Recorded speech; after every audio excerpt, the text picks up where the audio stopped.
So as we have seen in the previous video, that circular assumption not well work because of the problem of gap and overlap. So how to consider geographic shape of the cell to consideration for the design. So for that, if we take conditions like the shape must cover entire region without overlap, shape must not leave any area to provide coverage, shape of the cell can be defined at equal area, and the choice meet above criteria. So if we see which are the shape which are satisfying these conditions, there is no overlap, no gap, and that can be defined the equal area. So that shapes are square, equilateral triangle, and hexagon. We will take one by one all these three examples. So if we take the square, if you want to satisfy first two condition, we can check the another square here. So whether it is satisfying the condition, yes. Here if you see the adjacent square, when we are kept, there is no any overlapping and there is no any gap as well. So it is satisfying the first two conditions and third as well. But what is the problem? The area which is going to cover inside the square is depend on the propagation of antenna, and antenna is propagating in this omnidirectional, and because of that the issue is here. This is the green part. If you see, that is the footprint of antenna. Even though we assume the cell shape is square, but actual propagation is circular, and because of that there are four different areas where actually there is no any coverage. So this is a limitation of square. So if we consider the another shape, that is the equilateral triangle, the similar issues may generate. If we take the first triangle, the tower at the center, and second triangle, third triangle, fourth triangle, if we try to see this, there is no any overlap and there is no any gap. But the similar situation happens, the kind of coverage we actually provided by the tower, that the footprint of the antenna, that footprint of the antenna in triangle also, it is a circular. And so if you see this area and this area are again not going to be covered by the actual propagation, and hence we try to see the shape of the cell. The triangle and square are the poor approximation of the circle, so it cannot help to define the coverage using it. Cell must be defined to serve the weakest mobile within the footprint, and these are the typically located at the edge of the cell. Here it want to say that when you move away from the tower, you are getting the less coverage because of the attenuation, because of the losses at the distance. So when you are exactly on the edge of the cell, that means you are getting very little coverage, and even though because of the propagation some areas are there where you are not getting the exact even pure or even minor propagation, because these areas are not covered by the antennas. So what to do? So for the given distance between center of polygon, that is the farthest perimeter points, hexagon has the largest area of these three, and so hexagon can really serve our purpose.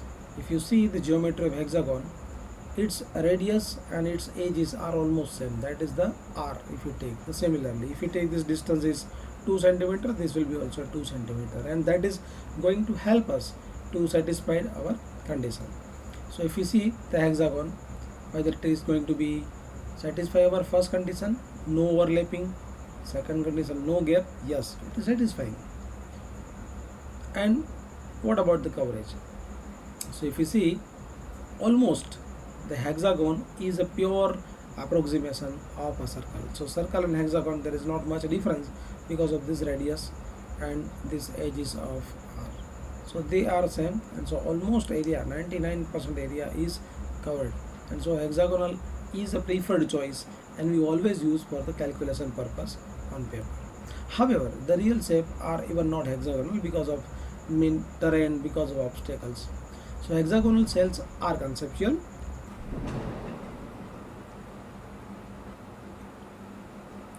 For most theoretical treatment, hexagonal model of the cell are universally adopted because hexagon are geometrical shape that approximate a circle for the omnidirectional radiation. Using a hexagon geometry, we can provide the practical coverage to more than 99% area of the cell with omnidirectional or directional antennas. However, if you see the practically, what should be the actual footprint of the antennas? So if you see, this is the center of the cell where the tower is located, and it is emitting some particular power. So as a distance, you see the power is been lost, attenuated. There are a lot of reasons. And if you see minus 60 dBm, minus 70 dBm, minus 80 dBm, minus 90 dBm, minus 100 dBm, so these are the decreasing the power at the dBm level. And these are the two cells, and when these two cells are emitting, so one cell's coverage is reaching to another cell with particular power level.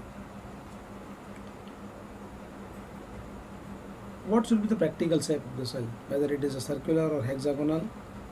So if you see the real contour present the receive signal strength, if we take receive signal strength indicators and move around a tower with particular distance, so what we found? So that is totally irregular. It is not equally spaced, and actual reuse distance is considered by the real shape of the cell.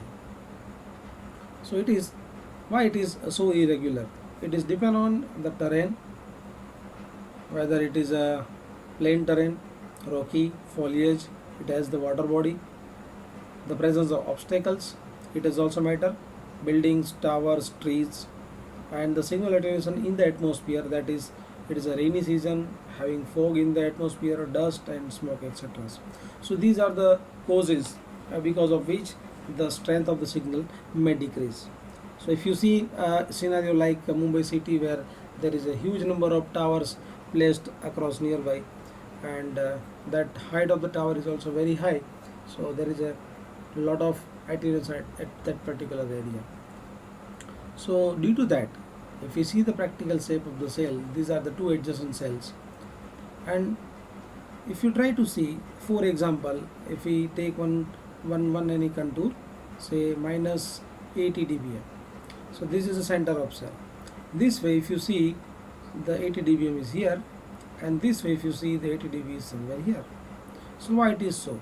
So it is clearly assumed that here 80 dBm power is reached at this distance, while this is reached at this distance only because there is some obstacles, so it lost power very high with a distance, right? So minus 100 dBm, if here you see there is almost plain terrain if it is, and minus 100 dBm if you see there is a very small distance. So real practical shapes are irregular in the nature, and these are some examples where you can see the irregular nearby cells. So now we talk about channel assignment strategies. So what is the channel assignment strategies? What kind of channel? Whether we give the fixed channel to each and every cell, or we give as on demand. So that will give two different classification to us. One is a fixed allocation, and one is the dynamic allocation of the channel. So if we take the fixed allocation, that is a predefined channel per cell. We give so and so frequency here, so and so frequency here, so and so frequency here. Say for example, we are having 21 frequencies, and we are going to divide among 7 users. So 21 divided by 3 means 7. So each cell will have the 3 particular frequencies. So the 3 frequencies are predefined and assigned to each cell. So the computation will be very easy and fast, because there is no need, when the customer initializes the call, it is not required to check what kind of frequency is free and to which cell it is to be allocated. And because the frequency is fixed, the co-channel interference estimation is also easy, because we know in entire state the same frequency used in which particular cells. So we can easily calculate the distance of co-channel, and we can understand the issues related. So it is a less efficient in case of your channel, when I can say like trunking efficiency. So this is a disadvantage. So why it is less efficient? This could be understood by considering one case where you assume there is one cell where all 3 frequencies are used. I mean all 24 users are busy, and 25th user has initialized a call, but he will get engaged. While if you see, this will have only 1 frequency is utilized, remaining 2 frequencies are still free. in this entire cluster, the user are there, they want to use service, but they don't have the frequency here and they cannot access this frequency. So that will definitely decrease the efficiency of the channel, efficiency of the trunking. So this is the disadvantage of channel assignment strategy, fixed allocation. So what is the remedy? Remedy is you can have the channel borrowing strategy. What is channel borrowing strategy? For this cell, if the all 24 users are engaged and 25th user has asked for a frequency, and if it is not available, BTS can communicate to BSC and BSC can ask any nearby cell, and if it is free, this channel can be temporarily given to this cell. So it is called channel borrowing, and the 25th user can be served. Another allocation of the channel is a dynamic channel allocation, where the disadvantage of fixed assignment can be removed. What is a dynamic channel allocation? As per the demand, channel will be given. So there is no fixed allocation of the channels to each and every user. So in each cell, when any users demand, the BSC or MSC will take the decision, okay, provide this number of frequency to this particular user of this time slot. So what will be advantage? The advantage is in entire area we can use our entire channel efficiency. We can use 24 multiplied by 8 users at the same time anywhere. So it is very efficient in terms of channel spectrum, but the problem is every time MSC has to take the decision which frequency is free and which should be assigned to particular user. So MSC is having computation capacity, it has to calculate so many things at the same time, it has switch, it has handoff decisions and so many other things. So if he gives another burden to MSC that choose the frequency and allocate to particular user when he is demanding, so computational load will be increased, and that's why delay will be naturally increased.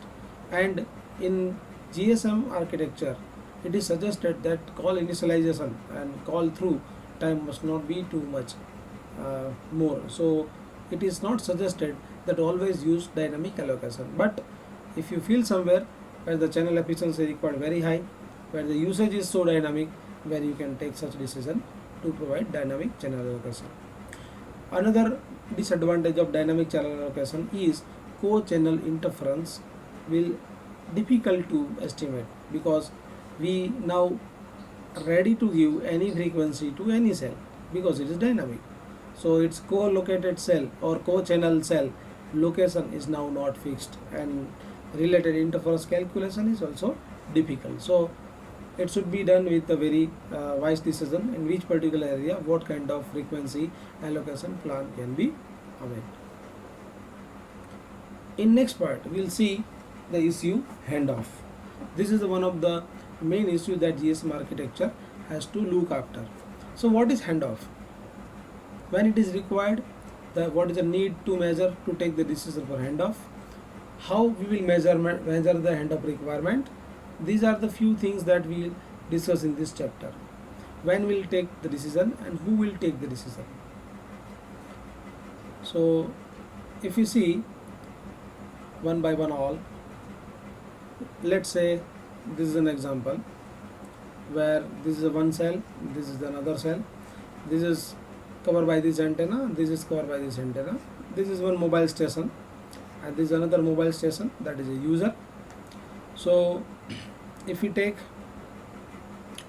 there are, as we have seen in the previous videos, that there is a two frequency required, one is uplink and one is downlink to maintain bidirectional communication, full duplex communication between tower and mobile. So when this particular mobile is moving away from this tower and try to enter into another tower, so what will happen? How it will get the coverage? Whether his talk is going to be continue or his talk is going to be break? Whether user should come to know that I have changed my cell? If it is so, the quality will affect. So handoff involves to identify the new base station where the user is moving, its related voice channel and related control channels. So in next video we will discuss in detail.